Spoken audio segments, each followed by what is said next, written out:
आइए बात करेंगे अब छत्तीसगढ़ की। छत्तीसगढ़ के पूर्व सीएम भूपेश बघेल के बेटे की गिरफ्तारी के खिलाफ कांग्रेस ने 33 जिलों में 2 घंटे तक चक्का जाम किया। प्रदेश व्यापी आर्थिक नाकेबंदी के दौरान कांग्रेस के नेताओं कार्यकर्ताओं में गजब का उत्साह देखने को मिला। 2 घंटे के इस विरोध प्रदर्शन के दौरान शहरों में नेशनल हाईवे से लेकर मुख्य मार्ग पर चक्का जाम कर मालवाहकों की आवाजाही रोकी गई। इस दौरान रायपुर में भूपेश बघेल ने कहा, छत्तीसगढ़ में आर्थिक नाकेबंदी सफल रही है।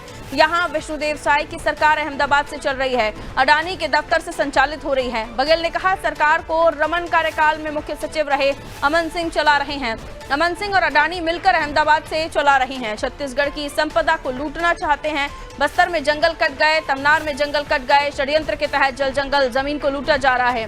वहीं भाजपा सांसद बृजमोहन अग्रवाल ने पलटवार करते हुए कहा कि जनता को परेशान करना किसी भी लोकतांत्रिक प्रक्रिया का हिस्सा नहीं हो सकता। साथ ही उन्होंने कहा कि समस्याओं का समाधान सड़कें जाम करने से नहीं बल्कि संवाद और नीतियों के माध्यम से होता है। उन्होंने नेताओं से अपील की कि वो अपने निर्णयों के सामाजिक प्रभाव को समझें और जनता की सुविधा को प्राथमिकता दें। इससे बड़ी टिप्पणी और क्या हो सकती है? ये केंद्र सरकार के खिलाफ है, ये ईडी के जो स्वायत्त शासित संस्था है और जिस प्रकार से भारतीय जनता पार्टी के एक विंग के रूप में काम कर रही है, तो ये बड़ा तमाचा है कि ईडी वालों को कहा कि भाई आप अपना काम करें, राजनीतिज्ञों को राजनीति करने दें।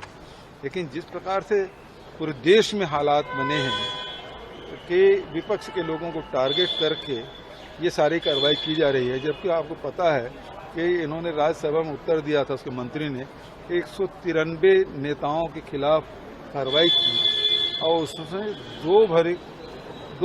दो व्यक्ति के वो प्रमाणित कर पाए, मतलब 1% इनका स्ट्राइक रेट नहीं है। तो पूरे देश की स्थिति ये है कि इसका दुरुपयोग राजनीति साधने के लिए खुद तो कुछ कर नहीं पा रहे हैं, जो विपक्ष में उसकी छवि खराब करना, पार्टी की छवि खराब करना और तोड़ने का काम। और कांग्रेस तो वैसे ही भ्रष्टाचार की जनक है, भ्रष्टाचार की जननी है, इससे फायदा नहीं होने वाला है। जनता ने उनको सबक सिखाया। अब जो हमारी केंद्र सरकार की एजेंसियां हैं वो जांच कर रही हैं, तो उसमें बड़े बड़े घोटाले सामने आ रहे हैं। मुख्यमंत्री के पुत्र उसी के तहत अरेस्ट हुए। देखिए, अगर भ्रष्टाचार के मामले में चोरी ऊपर से सीना चोरी अगर ये काम करते हैं तो जनता इसको कभी बर्दाश्त नहीं करेगी। तो चैतन्य बघेल भूपेश बघेल के पुत्र हैं और उन पर मनी लॉन्ड्रिंग के आरोप हैं और इसी को लेकर ये बताया जा रहा था कि प्रदर्शन कर रही है कांग्रेस। लेकिन इस प्रदर्शन में कई सारे मुद्दे थे। आर्थिक नाकेबंदी 33 जिलों में 2 घंटे, जिससे जनता को परेशानी हुई। मालवाहक गाड़ियों को रोका गया जिनको टाइम से पहुंचना होता है, अपना जो पार्सल है, जो ऑर्डर है, जो माल है वो डिलीवर करना होता है। लेकिन यहाँ जब हमने बृजमोहन अग्रवाल जी को सुना तो वो ये कहते हुए नजर आए कि जनता को परेशानी ना हो, आप अपना विरोध करें, लेकिन बातचीत से, नीतियों से इस मसले को हल किया जा सकता है। आइए समझने की कोशिश करते हैं। पुष्पांजलि हमारे सहयोगी हमारे साथ जुड़ रही हैं। पुष्पांजलि, भूपेश बघेल के बेटे की गिरफ्तारी, उसके बाद कांग्रेस का ये एक्टिव मोड ऑन, क्या दिखते हैं? जी बिल्कुल पारुल, मैं आपको बता दूं कि छत्तीसगढ़ की राजनीति अभी पूरी तरह से गर्म है, क्योंकि पूर्व मुख्यमंत्री भूपेश बघेल के बेटे को ईडी ने गिरफ्तार कर लिया है, चैतन्य बघेल को, और आज ईडी ने स्पेशल कोर्ट में पेश भी किया है। हालांकि अभी तक कोई जानकारी सामने नहीं आई है उनको लेकर कि कहा जा रहा है कि जो स्पेशल कोर्ट है वो रिमांड भी बढ़ा सकती है या फिर सीधे सीधे चैतन्य बघेल को जेल भी भेजा जा सकता है। तो ये सबसे बड़ी खबर है छत्तीसगढ़ के लिए। और इसी कड़ी में जो कांग्रेस के कार्यकर्ताओं में काफी आक्रोश देखा जा रहा है। जब से उनकी गिरफ्तारी तब से आक्रोश है। पूर्व मुख्यमंत्री भूपेश बघेल भी इससे काफी आक्रोशित है।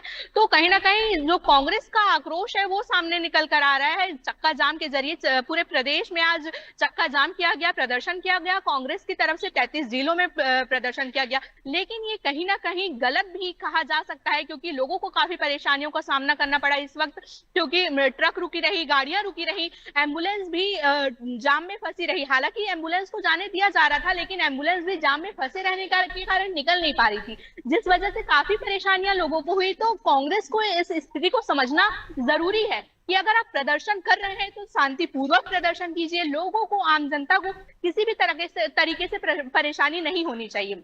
अभी फिलहाल जो कांग्रेस की स्थिति है वो यहाँ पर काफी नाजुक बनी हुई है, इसलिए कांग्रेस जो अपना स्थान है वो बनाने का लगातार कोशिश कर रही है, प्रदर्शन के माध्यम से, आंदोलन के माध्यम से। और जब से पूर्व मुख्यमंत्री भूपेश बघेल के बेटे को गिरफ्तार किया गया है तब से जो राजनीति है कांग्रेस लगातार कर रही है। और इस पर अभी कुछ देर पहले उप मुख्यमंत्री अरुण साव ने भी कहा कि लोगों को परेशान करना कहीं तक उचित नहीं है, यानी कि किसी तरह से भी उचित नहीं है, क्योंकि ये साफ देखा जा सकता है कि अगर नाकेबंदी हुई है, राष्ट्रीय राजमार्ग को नाकेबंदी किया गया है या फिर आर्थिक नाकेबंदी की गई है, तो कहीं ना कहीं लोगों को भी, आम जन की भी उनको ख्याल रखना चाहिए था कांग्रेस को, क्योंकि लोगों को काफी परेशानियों का सामना करना पड़ा। हालांकि इसमें जो आए थे कांग्रेस के कार्यकर्ता, उनको ये तक जानकारी नहीं थी कि वो किस रैली में आए हैं या किस प्रदर्शन में आए हैं, तो कहीं ना कहीं अभी कांग्रेस की स्थिति जो है वो अभी बदहाल हो चुकी है। तो ईडी भी अभी ईडी जो है लगातार कार्रवाई कर रही है शराब घोटाले मामले पर, और ईडी आज चेतन बघेल को भी पेश कर रही है, तो कहीं ना कहीं आक्रोश जो है वो कांग्रेस का दिखाई दे रहा है। जी पारू।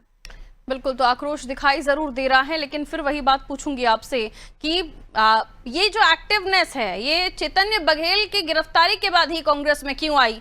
क्योंकि ये मुद्दे तो बहुत समय से कांग्रेस उठाती रही है मीडिया बाइट्स में, और अब जब प्रदर्शन कर रहे हैं तो नाम ये जनता की परेशानियों का दे रहे हैं, लेकिन प्रेशर कुछ और तरीके से बनाने की कोशिश की जा रही है ना पुष्पांजलि?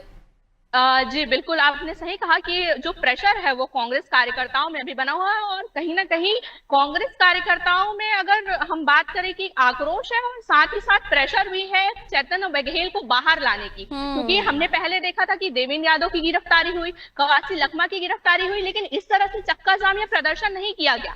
सिर्फ ये सवाल प्रदेश में अभी सभी के मन में है कि सिर्फ चैतन्य बघेल जो राजनीति से रिश्ता भी नहीं रखते हैं, जो राजनीति में नहीं है, उनके गिरफ्तार होने पर कोई।